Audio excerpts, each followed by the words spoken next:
এই জমির ধান আমার জীবন, 6টি জীবন রক্ষা করে। একটা পরিবারের 6 জন সদস্য, 6 জনের রিজিক যোগায়। এই জমির ধান মনে হয় এইবারই শেষ। যেভাবে বালু তুলতেছে, এই বালু তোলার কারণে এবং গতকাল 16 তারিখ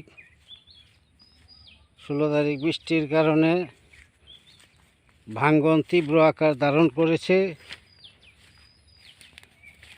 এবং আমার জমি ভেঙে উপরের জমিও ভাঙতেছে।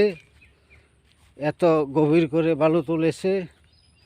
এই বালু তোলার কারণে আমার জমির মধ্যে 20-30 হাত পানি হয়ে গেছে।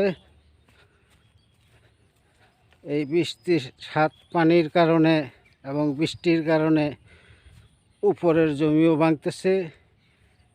এই আমার ধান ক্ষেতের জমি থেকে বালু তুলে এই যে বিশাল পাহাড়ের মতন বালুর টাল দিয়েছে উপরে, এই যে উপরেও ভাঙতেছে। এই যে আমার ধান ক্ষেত এইবারই বুঝি শেষ। আমার জীবনের সবচেয়ে দুঃখজনক জিনিস, এই দুঃখজনক ব্যাপার। আর কোনো দিন এই জমিতে এই ভূমিদস্যুদের কারণে ধান ফলাইতে পারবো না। ঈদের কারণে বালু তোলা সাময়িক বন্ধ।